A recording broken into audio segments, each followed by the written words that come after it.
6.3 조기 대선, 어찌 보면 이제는 14일만 남겨두고 있는 상황입니다. 한국의 경제 상황이 녹록치 않은 만큼 거대 양당의 1호 공약은 모두 경제 쪽으로 방점이 찍혀 있는 상황인데요. 이번 주 한 주간 내내 대선 특집이 예정되어 있습니다. 화요일과 목요일은 국민의힘 김문수 후보의 대선 공약 관련해서 하나씩 짚어보는 시간 가져보도록 하겠습니다. 오늘은 국민의힘 이준우 대변인과 함께합니다. 대변인님 안녕하세요. 네, 반갑습니다. 이준우입니다. 네, 우선 주말 사이에 진행됐었던 첫 대선 TV 토론 관련해서 어떻게 보셨는지 입장을 좀 듣고 싶습니다. 네, 많은 분들 아마 기대를 하셨을 것 같아요. 국민의힘 입장에서는 지금 죄송합니다. 어려운 경선 과정을 거쳤었고 또 네. 단일화 과정이 순탄치 않았습니다. 단일화 과정을 하면서 한 채 양보 없는 이제 단일화 협상이 이루어졌기 때문에 새벽에 또 후보를 모집하는 이제 그런 일도 있었는데 결국은 당원들이 결정을 해줘가지고요 김문수 후보로 단일화가 됐습니다. 단일화된 상태고 지금 일주일 정도 흘렀고요. 예. 지금 이제 각종 여론조사에서는 이제 단일화 효과가 조금 나타나고 있는데 이게 속도가 빠르게 올라가진 않는 이런 상황이 지난주 상황이었는데. 이번에 어떤 이제 변수가 생겼냐면 세 가지 큰 변수가 생겼었지요. 네. 지난주에 윤석열 전 대통령이 탈당을 했고요. 어제 TV 방송 토론이 있었고 그리고 또 커피 원가 120원 이 네. 논란 세 가지 논란이 있었기 때문에 아마 이번 주부터는 이 세 가지 논란 그러니까 샤이 김문수 지지자들이 있습니다. 그러니까 본인이 이제 김문수 후보 그러니까 보수적인 경제 정책이라든가 자유시장주의 경제 정책을 지지하는 분들이 이제 상당히 많은데 그분들이 이제 윤석열 전 대통령이 탈당하지 않고 있다 보니까 그것을 김문수 후보를 지지한 것을 드러낸 것을 좀 부담스러워하는 거예요. 그래서 예. 샤이 김문수 이제 지지자라 그러는데 샤이 김문수 지지자들이 이제 윤석열 전 대통령이 탈당함으로 인해서 부담을 덜고 이제 좀 본인이 지지율의 응답률이 좀 적극적으로 하는 이런 비율이 높아질 것이다라고 생각하고요. 어제 있었던 이제 방송 토론은 저는 전체적으로 보면 김문수 후보가 굉장히 침착하게 내용을 알차게 잘 준비해서 이끌어왔다는 생각이 들고요. 반면에 이재명 후보는 굉장히 좀 내용이 좀 구체성이 없었다는 생각이 좀 듭니다. 특히 이제 질문을 하면 이제 질문에 답변해야 되는데 네. 답변을 할 때마다 뭐 극단적이다라는 말을 자꾸 하고요. 그다음에 어쩌라고요. 옛날에 무슨 개그맨 유행어 있지 않습니까? 어쩌라고요. 근데 그런 유행어가 생각날 정도로 극단적이다, 단편적이다, 이제 어쩌라고요. 이런 식으로 답변이 나왔었기 때문에 좀 이제 김문수 후보가 본인은 경기도지사 시절에 굉장히 성공적으로 도정을 이끈 경험을 잘 부각시켰다는 그런 면이 있는 것 같고 이재명 후보는 본인은 좀 1등 주자로서 좀 여유가 있다 보니까 조금 토론 준비를 조금 소홀한 게 아닌가. 그래서 토론이 생각보다 그렇게 이재명 후보가 답변이 어떤 좀 반격을 하면서 답변하든가 이런 게 있어야 되는데 좀 내용이 좀 알차지 못했다. 좀 그런 면이 있는 것 같고 이진수 후보는 굉장히 젊은 이제 후보답게 본인이 잘하는 분야가 IT 분야 아니겠습니까? 또 컴퓨터 공학을 전공했고 이공계 지도자가 되겠다고 하는데 그런 부분을 잘 이제 좀 소구력 있게 얘기하는 그런 토론이었던 것 같아요. 마지막으로 커피 이제 120원 뒤에 가서 얘기하겠지만 네. 커피도 우리나라 이제 자유시장 경제 체제에서 커피 원가 120원이라는 말이 왜 중요한 말인가? 이게 그냥 지나갈 수 없는 얘기다. 우리나라 국가 지도자가 된다는 것은 국방의 어떤 책임도 지는 거고 안보의 책임도 지는 거지만 경제에서 최고 수장이 되는 것도 이제 결국 대통령이 해야 될 일이거든요. 대통령이 커피 원가 120원이라고 얘기함으로 인해 가지고 커피 자영업자들을 악덕 폭리를 취하는 것처럼 이제 생각하고 있다는 게 이번에 드러났단 말이에요. 그래서 이게 과연 시장에 앞으로 펼쳐질 경제 정책이라든가 뭐 대통령 된다면 그렇죠. 된다면 어떤 이제 경제의 영향이나 데미지나 여파를 줄 수 있을지 이것도 예측할 수 있는 그런 이제 한 주였고 방송 토론이었다고 생각합니다.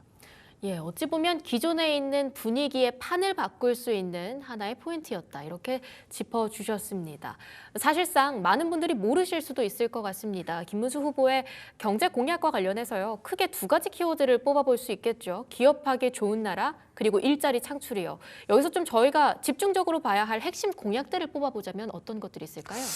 이제 가장 핵심적인 이제 규제 혁신처를 만든다는 겁니다. 이제 규제 혁신이라는 것은 DJ 때부터 쭉 있어왔던 얘기입니다. 네. 이제 처음으로 이제 정권이 이제 교체된 게 DJ 정부 때 아니겠습니까? 그때부터 규제를 혁파하겠다라고 했었는데 그게 참 쉽지가 않습니다. 이제 민간 시장의 역할이라는 것은 사람들의 자율적인 선택 그리고 그 선택에 대한 책임, 그 과정에서 일어나는 혁신과 창의성이거든요. 이걸 네. 바탕으로 하는 건데 정부가 만든 규제라든가 어떤 법 법이라든가 제도에 의해서 그 창의성을 제대로 발휘하지 못하는 거. 이것 때문에 계속 이제 시장이라든가 경제가 성장이 주춤해진다는 비판이 많이 있어 왔습니다. 그것 때문에 매 정부마다 규제 협파하겠다고 했었지만 그게 잘 안 됐어요. 근데 이번에 김문수 후보가 굉장히 혁신적인 안을 내놓았죠. 규제 혁신처라고 해서 기존에 했던 이제 정권이 이렇습니다. 규제가 있으면 그 규제를 전부 다 모아가지고 어떻게 이제 살을 발라낸다, 어떻게 완화시킨다 이런 식으로 해왔었는데 이렇게 되다 보니까 무슨 문제가 생기냐면 규제 혁신이라는 게 일회성이 그친 경우가 많습니다. 단 한 번 그때 그러니까 정권 출범한 초기에 한 1년 정도 규제에 대한 혁신 뭐 이런 것들 허들을 낮춘다든가 진입 장벽을 낮춘다든가 이런 것들이 있어 왔는데 이제 2년, 3년, 4년, 5년 차 가면요.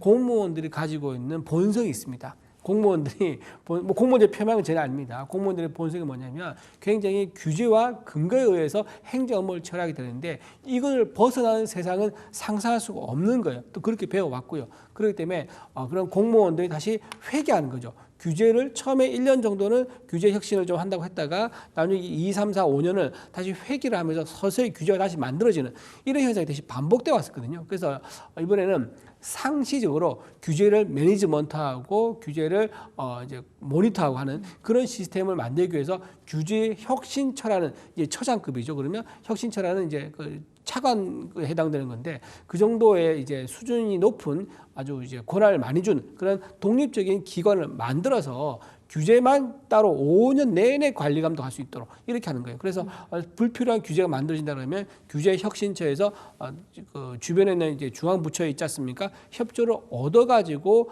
규제 혁신처를 설득하지 못하면 그 규제를 못 만들게 브레이크를 거는 거죠. 그렇게 상시적으로 메인터넌스 할 수 있는 그런 이제 규제 혁신처를 만든다는 거. 이게 기존과 좀 굉장히 다른 부분이다라고 할 수 있을 거고요. 또 하나 일자리 창출. 일자리 창출하는 거는 지난번에 문재인 정부에서 했던 이제 소득주도 성장론 이거를 이제 얘기 안 할 수가 없는데요. 문재인 정부에 대해서는 이제 성장을 통해서 분배한 것이 아니라 분배를 먼저 해서 성장을 시키자. 이런 식으로 가서 순서가 좀 거꾸로 됐었죠. 그런데 이게 굉장히 그동안 해보지 않은 정책이란 말이에요. 전 세계 경제 교과서에도 없는 거였었고, 그리고 이제 일부 이제 진보 좌파, 진보 성향의 경제학자들이 이런 아이디어를 낸 적이 있기는 합니다. 그런데 이거를 국가 정책에 시도한 적은 거의 없어요. 그런데 문재인 정부에서 처음으로 분배를 통해서, 즉 최저임금률을 확 올려가지고 최저임금 올리면은 그 최저임금을 받은 그 이제 근로자들이 소비를 많이 하게 될 거다. 소비를 많이 하게 되면 생산이 늘어나게 되고, 그러면 생산을 늘어나게 되면 투자를 하게 되고 일자리가 늘 거다. 라는 식으로 처음 시도를 해봤는데 그게 결국은 실패했죠. 최저임금 올리니까는 그걸 버티지 못하고 자영업자들이 폐업을 하고 또 청년들은 이제 본인 사장이 오히려 그냥 고용 안 하고 본인이 이제 회사를 지키는 거예요. 그러다 보니까 청년 실업자가 많이 늘어나고 이렇게 했었는데 이런 이제 일자리 이제 창출에 실패했던 경험을 살려서 김문수 도지사는 경기도지사 시절에 이제 판교 테크노밸리를 만들어가지고 네. 엄청난 일자리 창출했습니다.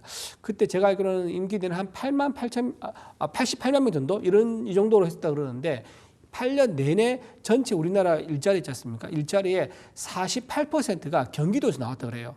그 정도로 김문수 도지사는 도지사 시절 재임 내내 일자리 창출에 아주 혁신적인 어떤 성과를 냈던 분이기 때문에 아마 본인이 잘했던 거, 본인이 가지고 있는 철학 이거를 강조를 해서 규제 혁신처를 만들겠다. 그리고 일자리, 그러니까 성장을 통한 일자리 창출하겠다. 이 부분을 강조한 게 아닌가 싶습니다. 네.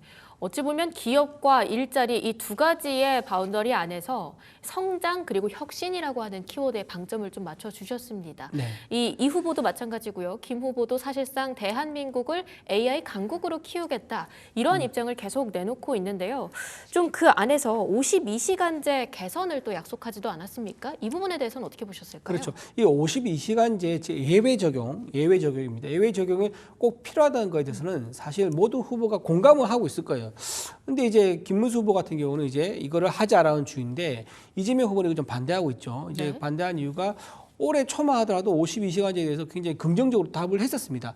왜냐하면 이렇게 얘기를 한 거예요. 이제 노동 근로자를 만나고 나서 어느 연구소를 방문한 걸로 저는 알고 있는데 그때 네. 아니 일을 내가 일감을 모아가지고 한꺼번에 모아서 하고 쉬겠다는 게 뭐가 문제냐라고 해서 이제 52시간제 예외 적용을 여야 합의로 같이 처리할 수 있겠구나. 국민의힘과 민주당이 그렇게 생각했었는데 갑자기 그 다음날 민노총 만나고더니 입장을 또 바꿉니다. 그러면서 예외 적용을 다시 스탑을 해요. 근데 김문수 후보는요, 지금 이렇게 생각하는 겁니다. 미국의 이제 반도체 산업 KNVIDIA라든가 중국에 있는 이제 챗GPT 비슷한 것도 있었지 않습니까? 혁신적인 이제 AI 기업이 나왔었죠. 이제 이런 것들이 어떻게 일어나냐? 근로 환경에 따라서 이제 이런 변화가 오는 거예요. 본인이 자발적으로 원해서 몰입형 연구를 할 수 있는 것, 몰입형 개발을 할 수 있는 것, 이것을 타치를 하지 말라는 거예요. 타치를 하게 되면 인위적으로 규정에 따라서 하다 보니까 이게 연구라든가 성과가 진행되다가 말고 이제 이런 게 계속 반복될 수밖에 없거든요. 근데 미국에 있는 연구소라든가 베일 연구소라든가 KNVIDIA 그리고 중국에 있는 곳 또 TSMI 이런 곳은 이런 규제가 없습니다. 자기가 마음껏 몰입해서 성과 내고 대신에 며칠 쉬는 거죠. 이런 식으로 하면 전체 총량은 변하지가 않습니다. 그런데 이게 굉장히 아주 이제 단편적으로 쪼개가지고 52시간제를 매일 나눠서 동등하게 지켜라라고 하는 것은 아까 시장에 대한 메커니즘을 이해하지 못하는 부분이 있는 거다. 그래서 저는 김문수 후보가 도지사 시절에 경제도지사로서 굉장히 성공적으로 도정을 이끌어왔기 때문에 저는 52시간제 김문수 후보가 대통령이 된다면 52시간제 적용을 예외를 통해서 R&D 기업이라든가 또는 이제 기술 기업이라든가 이런 데서 마음껏 개발하고 혁신을 할 수 있도록 날개를 달아줄 것이다. 저는 그렇게 봅니다. 네, 특히 근무자가 자신이 원하는 만큼 자유롭게 일하고 또 쉴 수 있을 땐 쉬겠다라고 하는 경제 정책에 대해서 이야기를 해봤었는데요. 이 반도체 특별법에 52시간제 예외를 두는 것 외에도요. 사실 토론에 있어서 입장차가 다변했던 게 노란봉투법 쪽이었습니다. 네. 여기에 대해서는 어떻게 보셨을까요? 노란봉투법 참 이거에 대해서 참 그 민노총과 또 노조와 또 이제 사용자와의 관계가 굉장히 첨예합니다. 네. 노란봉투법의 핵심이 이겁니다. 이제 기업의 입장에서는 이 노동자 근로자들이 불법 파업을 했을 경우에 그 손실을 어떻게 이제 리커버리 할 수 있는가 이거에 대한 문제를 이제 제기할 수 없는 거죠. 왜냐하면 수출 계약을 맺었는데 100억 불의 수출 계약을 맺었는데 노조가 불법 파업을 해가지고 제때 납기를 못했다. 그래서 한 석 달 정도 손실이 발생했어요. 그러면 그 석 달 동안 손실은 회사가 메꿔내야 됩니다. 경영진이 메꿔내야 되는 거죠. 그렇다면 만약에 불법 파업이 없었다면 정상적으로 이제 제품을 납품하면서 성과를 낼 수 있는 건데 그랬을 경우에 만약에 노조 불법 파업에 의해서 경영이 제대로 되지 않고 회사가 생산을 못했을 경우에 이거를 문제가 없다면서 덮고 가자는 게 노란봉투법의 핵심이거든요. 근데 그렇게 되면 노조는요. 뭐 그런 악의적 의도는 없을 거라 생각하지만 자기도 모르게 언제든지 불법 파업을 해도 자기들은 어떤 부담이라든가 책임을 질 수 없다. 제로이기 때문에 불법 파업을 더 자주 할 수밖에 없는 그런 유혹에 빠지게 되는 거죠. 그러면 불법 파업을 자주 할 수밖에 없는 여건이 만들어지면 어떻게 되냐. 결국은 경영진이 압도적으로 불리한 입장에 취하게 되는 거예요. 경영진은 모든 것을 다 걸어가지고 회사를 살리기 위해서 운영하고 있는데 오히려 갑과 을, 무슨 이제 요즘에는 이제 상생의 시대니까 갑과 을이라는 것도 없겠지만은 어쨌든 근로자가 경영진의 상투를 지고 우리가 원하는 것을 들어주지 않으면 회사를 망하게까지도 할 수 있다. 나쁜 마음을 먹으면 그렇게 갈 수 있는 거죠. 그렇게 가게 되면 결국은 어떻게 됩니까? 회사가 어려워지고 투자를 안 하게 되고 그다음에 일자리를 이제 적게 만들려고 하고 소량만 생산하려고 그러고 그러면 수출시 줄어들고 그럼 다시 또 일자리 줄어들고 또 수출시 줄어들고 이게 악순환이 될 수 있지 않습니까? 그렇기 때문에 경영진이 가지고 있는 경영사의 판단에 대해서는 근로자가 본인이 물론 이제 부당한 거 있으면 이제 노동쟁의라든가 이걸 할 수 있지만 이걸 합법적으로 해야지. 그러니까 불법적인 것을 용납하는 것은 우리나라에서 자유시장 경제 이제 김문수 후보가 지지하고 있는 건데 자유시장 경제 핵심 원리를 훼손한 거다. 그런 입장은 우리가 양보할 수 없는 입장이다. 그렇게 말씀드립니다. 네, 실제로 반기업적이다라고 이야기를 하기도 했었죠. 이 노란봉투법 관련해서 굉장히 뜨거운 감자입니다. 해당 이야기가 계속 설왕설래하고 있을 때 또 권영국 민주노동당 후보가 도대체가 노동부 장관을 어디로 해먹었냐라고 하는 한 문장 때문에 굉장히 많은 이목이 쏠리기도 했는데요. 굉장히 부적절한 거죠. 왜냐하면 뭐 노동부 장관을 어디로 해먹냐 이런 말이 노동부 장관이면 노동자를 위해서 이제 이래야 되가 아니냐 이 말을 굉장히 이제 아주 좀 폄훼해서 얘기를 한 것 같아요. 근데 지금 김문수 후보 같은 굉장히 누구보다도 이 우리나라 역대 노동부 장관 중에서 가장 노동자 친화적인 경력을 가지고 있는 분입니다. 이런 분이 없어요. 왜냐하면 이분이 노동운동을 하면서 이 정치권에 발을 들으신 분입니다. 본인이 이제 서울대학교 경제학과 갔는데 거기 있으면서 노동에 눈을 떠가지고 노동운동을 하게 되고 학교에서 2번 제적당하고요. 또 이제 회사에서 2번 잘립니다. 그리고 도르코라는 이제 뭐 면도날 만든 회사고 거기에 가서 노조위원장까지 하면서 노동자의 권리를 위해서 싸웠던 사람이에요. 그리고 수배 생활도 했고 또 감옥에 갑니다. 감옥에 가서 뭐 처음에 7년형을 받았다가 나중에 4년형 받았다가 나중에는 3년형으로 줄어들어요. 그래서 나중에 YS 때 특사로 8.15 특사로 풀려가지고 2년 6개월하고 추록을 합니다. 추록하는데 그 정도로 노동운동에서 온몸을 던져가지고 또 노동운동하면서 또 고문도 당했다 그러더라고요. 심상정하고 박노해 어디 있느냐 물어봤는데 이제 배에다가 이제 전기 이제 고문을 하는데 제가 설날에 의사한테 직접 들은 얘기인데 전기 고문하면 사람이 정신이 뭐 온전할 리가 없지 않습니까? 근데 이게 한계에 이르게 되는 거예요. 한계에 이르게 될 때 그때 이제 얘기한 게 이거예요. 갑자기 막 소리를 지르면서 의자를 벽에 쾅 집어 던진 거예요. 고문하지 말고 그냥 차라리 죽여라. 나는 심상정, 박노 어딘지 모른다. 라고 했을 정도예요. 그때 이제 그 이제 고문하는 사람들이 그때 멈추고 정말 김문수가 모르는갑다라면서 넘어갔다는 거예요. 그 정도로 노동 운동에 있어서는 자기의 목숨과 가까워서 노동자의 인권과 권리를 위해서 일했던 사람이에요. 근데 그분이 지금 뭐 노동부 장관이 어디로 해먹었냐라고 할 정도로 비난을 듣는다는 게 말이 됩니까? 누구보다 노동부 장관을 하면서 근로자의 어떤 안정성과 복지를 위해서 많이 이제 기여를 하셨었고 가장 중요한 철학이 이거예요. 노동자의 복지는 복지를 공급해 줌으로 해서 복지가 채워진 게 아니라 생산을 통해서 성과를 통해서 복지가 자연스럽게 만들어진다는 자생적 질서, 즉 하이에이크가 얘기한 자생적 질서에 의한 복지를 라는 철학을 가지고 있는 거예요. 그래서 이렇게 퍼주기만 해가지고, 그러니까 그때 이제 본인이 배고프다고 밥을 주는 식으로 해가지고 복지를 한 것이 아니라 노동자의 근로를 보호한 것이 아니라 일하는 방법을 통해서 스스로 먹이를 찾는 방법을 만들어주는 그런 복지를 하셨던 분이기 때문에 저는 역대 고용노동부 장관 중에서 가장 성과가 많고 가장 친노동자 편이었던 장관이었다. 저는 그렇게 평가합니다. 네, 관련한 멘트에 대한 입장도 정리를 해주셨습니다. 특히 이번 한국의 1분기 경제 성장률이 꺾이지 않았습니까? 마이너스 성장에 대해서도 책임론이 양 후보 간에 굉장히 분분했었는데요. 이 부분에 대해서는 좀 어떻게 총평하실까요?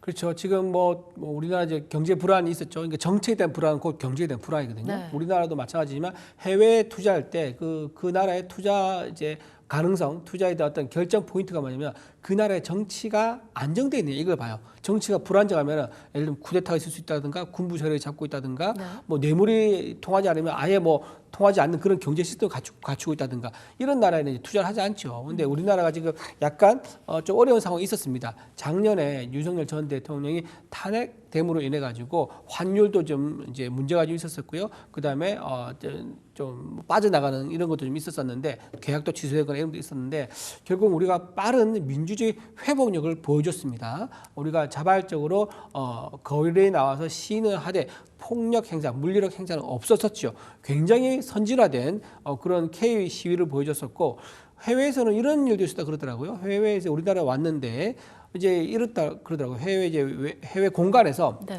한국 들어갈 때 지금 한국이 대통령이 탄핵됐기 때문에 거리에 시위대가 많이 나와 있다. 조심해라. 여행객들 조심하라. 이런 알림을 했다 그러는데 막상 가보니까 뭐 시위대가 있긴 한데 너무 안정적이고 질서 있고 깨끗한 거예요. 그래서 그게 신기해가지고 관광 상품이 됐대요. 그 실제로 그래서 외국에서 인천공항에 들어온 사람이 광화문에 가서 시위하는 장면 있지 않습니까? 그걸 배경으로 해서 사진을 찍었다고 그래요. 그 해외에서 보지 못해. 해외에서 최루탄, 강목, 유리병, 뭐 술병 이런 거 던지면서 시위를 하는데 한국은 그러지 않고 자기가 시위한 자리를 깨끗하게 치우는 모습이라든가 이런 거 보면서 오히려 감동을 받았다. 그러니까 민주주의 회복력을 보면서 대한민국은 지금 정치는 혼란기에 있지만 경제력도 이렇게 빨리 회복하겠구나. 정치가 이렇게 민주 성숙과 민주 의식에 따라서 회복되듯이 경제도 이렇게 빨리 회복되겠구나는 이런 네. 이제 신뢰를 보여줬기 때문에 아마 지금 이제 1분기 전 어려운 부분이 분명히 있었습니다. 1분기 어려운 부분이 있었지만은 지금 2분기 거치면서 더군다나 이번 대선이 결정나면 이제 대선 후보가 대통령이 탄생하지 않겠습니까? 그렇게 되면 그 어느 나라도 빨리 경제적 회복, 안정성이 빨리 확보될 것이다. 정치적 안정 그리고 특히 한미 이제 통상 문제에 있어서는 네. 우리 국민의힘 쪽에서 아주 전문적인 분들이 많고 또 미국과 우리나라가 같은 시장주의를 바라보고 있기 때문에 굉장히 신속하고 속도가 빠르게 패키지로 딜이 될 것이다. 그렇게까지 좀 평가드립니다. 네, 지금 한미 통상 관련해서 이야기를 해주셨어요. 네네. 실제로도 한국을 수출 5대 강국으로 만들겠다 이렇게 입장을 내면서 관세 패키지의 협상을 추진하겠다 네. 이런 이야기를 전하기도 했었는데요. 좀 구체적으로 짚어주시죠. 네, 세계 지금 무역 전쟁이 지금 있고 관세 전쟁이 있지 않습니까? 거기에서 지금 5대 패키지를 하겠다, 5대 수출 강대 강국으로 하겠다 했는데 지금 우리나라가 세계 10대 경제 대국입니다. 지금 5대 수출 강국으로 가는 것은 무엇을 의미하느냐? G7에 들어가는 것을 이제 의미하는 것이 되겠죠. 일단 당선되면 이제 한미 정상회담을 즉시 열어서 트럼프와 네. 관세 협상을 이제 유리하게 이끌어내겠다. 특히 여기서 가장 이제 핵심이 된 게 조선, LNG, 방산, 반도체, 원전을 전부 다 이 5가지가 아우르는 포괄적 투자 협정 패키지를 추진하겠다라고 했습니다. 특히 조선 같은 경우 말씀드리면 우리나라가 조선이 미국에서 굉장히 이제 인정한 이유가 뭐냐면 저도 이거 처음에 공부해서 알았는데 우리나라가 조선 실력이 설계 실력이 굉장히 우수하다 그러더라고요. 예. 근데 이게 설계 실력이 우수한 거 이것도 좋지만 설계대로 만들어내는 능력이 있지 않습니까? 이게 다른 나라 잘 안 된다 그래요. 뭐 우리나라 사람들은 예로부터 이제 손기술 좋다 이런 얘기 많이 들어왔지 않습니까? 그 때문인지 모르겠는데 네. 설계대로 거의 완벽하게 만들어낸 나라가 우리나라밖에 없다 하더라고요. 그래서 조선 그리고 가장 중요한 거 이게 우리나라 또 성실함 이게 또 있어서 그러는데 이게 정말로 실제로 다른 나라에서는 이게 중요한 포인트가 뭐냐면 다른 나라의 배를 조선을 맡기잖아요. 네. 그러면 납기일을 못 지킨대요. 이번에는 엄청 빨리 내보냈습니다. 그렇죠. 예. 잘 아시네요. 그래서 납기를 이렇게 잘 지킨 나라가 또 당기는 나라가 네. 다른 나라가 없다는 거예요. 그게 굉장히 매력적인 거죠. 그래서 이렇게 뭐 조선도 그렇고 방산도 세계적인 우리가 이제 전투기 그러니까 고등 훈련기 이런 것 같은 경우는 미국에서 우리나라 거 쓴다더라고. 고등 훈련기 그래서 뭐 F 뭐 24 이런 거 있지 않습니까? 이런 것만큼은 실전에 쓰는 전투기 아닌데 예. 고등 훈련기라는 거는 이제 그거를 몰기 위한 바로 직전에 비행체를 모는 건데 그거를 우리나라 거 쓸 정도로 굉장히 우리나라 방산 기술 그러니까 뭐 전차포라든가 탱크 이런 것도 세계적인 기술이 있지 네. 않겠습니까? 이렇게 또 마지막으로 원전, 반도체 이런 걸 뭐 제가 굳이 얘기 안 하겠습니다. 너무 예. 세계적으로 인정받고 있기 때문에 이런 것들을 전부 다 패키지 협상을 하겠다는 것이 김문수 후보의 입장이 됩니다. 실제로 지금 말씀 주신 조선, 방산, 원전 그리고 반도체까지 사실 최근에 긍정적인 움직임을 보여주면서 투자자들 사이에서도 주목을 꽤 많이 받았던 섹터입니다. 이 무역과 수출 관련해서 조금만 더 이야기를 들어볼까 하는데요. 김문수 후보는 대통령이 된다고 한다면 경제 대통령이 되겠다라고 이야기를 하면서 대통령 주재의 수출진흥회 공례화를 열겠다. 뭐 이렇게 공약을 내세우기도 했습니다. 맞습니다. 대통령이 주재하는 수출 이제 진흥회의라고 그러는데 이게 좀 약간 전 옛날 생각 나더라고요. 제가 나이가 있어서 모르겠는데 이제 박정희 전 대통령이 수출 상황실을 대통령실에 옛날에 만들었다고 하더라고요. 그래서 수출 현황을 백보도에 만들어 가지고 지금 어떻게 매달 수출이 어떻게 되고 있는가 각 회사별로 이제 퍼센테이지로 양으로 이제 앞으로 계획까지 이렇게 도표를 만들어 가지고 군사 작전하듯이 상황실을 자처해 가지고 대통령실 수출에 올인했었거든요. 근데 이거와 비슷하게 지금 우리나라도 천년 자원이 없지 않습니까? 오직 가진 거는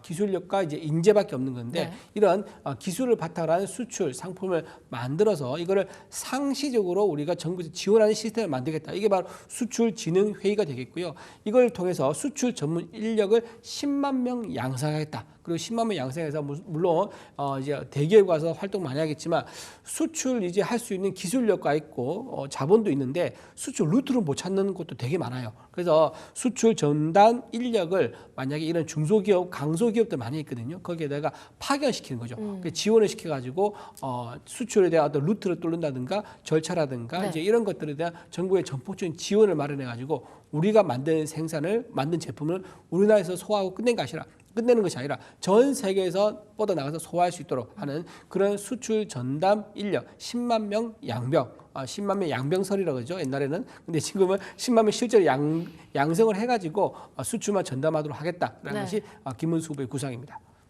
앞서서 저희가 3가지 키워드를 받아봤습니다. 그중에 한 가지 이야기를 좀 들어볼까 하는데요. 이재명 후보의 커피 원가 120원 발언이요. 현재 굉장히 뜨거운 감자고요. 양 당에서 서로 고발 조치를 하겠다 이런 이야기를 내놓고 있지 않습니까? 앞으로의 선거에 있어서는 어떤 분위기의 전환을 예상하실까요? 첫째 이제 좀 하나 아쉬운 부분요. 이게 정치적인 사안에 대해서 네. 법적 이제 조치를 취하는 건 사실 제일 안 좋은 방법이에요. 하수들이 좀 제가 뭐 하수라고 말하는 건 그러지만 네.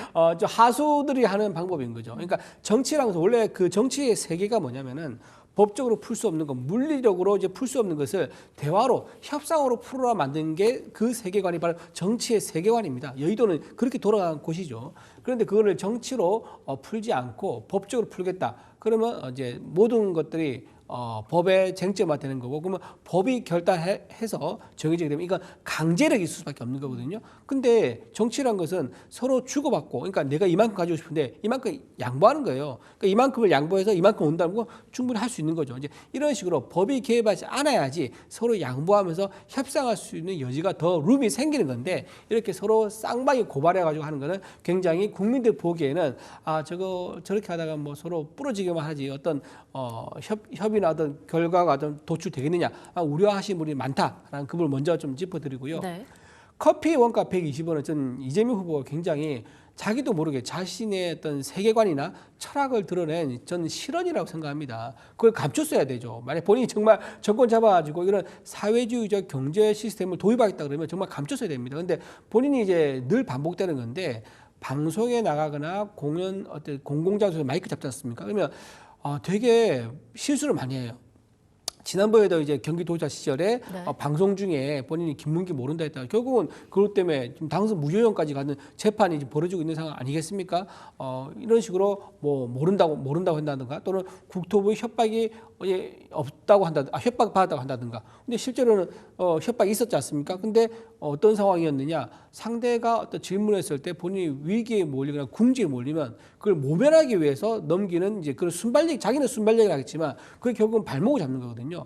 이것도 마찬가지예요. 지금 커피 원가 120원, 커피 원가가 싸다 이렇게 말했으면 전혀 문제가 없었을 거예요. 왜냐하면 이 세상 모든 제품의 재화는요, 마진이 있어야지 이게 유통이 되는 거지, 마진이 없이 세상 도는 건 아무것도 없습니다.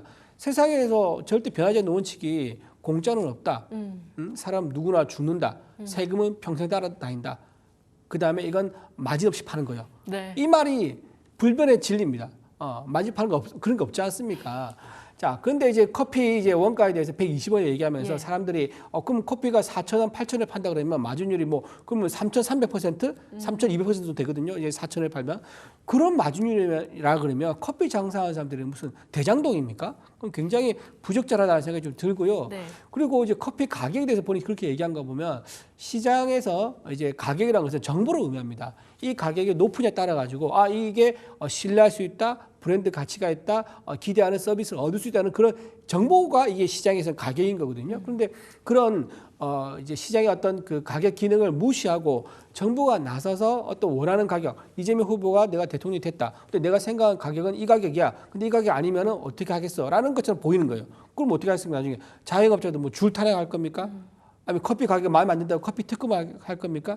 이런 것들이 생기면 안 되지 않습니까? 그래서 저는 이재명 후보가 이제 시장 어떤 가격에 대한 메커니즘을 제대로 이해하지 못하고 있는 상태에서 이런 발언을 했고, 그런 상태에서 도지사 시절에 했던 성과가 주로 뭡니까? 무상과 분배예요. 배분이에요. 할당 이런 거. 그러니까 무상 교복, 무상 산후조리원, 뭐 토지 배당, 뭐 청년 배당 이런 것들. 그러니까 성장보다 나눠준 것에 더 방점이 많이 찍혀 있는 이런 후보다. 그래서 현재 이런 상태에서 만약에 대통령까지 올라가게 되면은 국가 전체적으로 뭐 각종 무상 시리즈가 나올 걸로 예상이 되는데, 예. 그런 무상 시리즈가 나오면 어떻게 되냐? 아르헨티나라든가 베네수엘라 모델로 갈 수 있는 위험성이 굉장히 크죠. 복지 포퓰리즘 때문에 결국 망했다고 보는 게 전 세계 경제학자들의 판단이거든요. 근데 아르헨티나가 옛날에 얼마나 이제 부자였냐면 세계에서 3번째 정도 부자였어요. 미국, 영국 다음에 아르헨티나였을 정도로 굉장히 1인당 GDP가 높은 나라였었고, 엄마 찾아 산말리에서 그 엄마가 어디 간 거를 아이가 찾으라는 거죠. 바로 아르헨티나.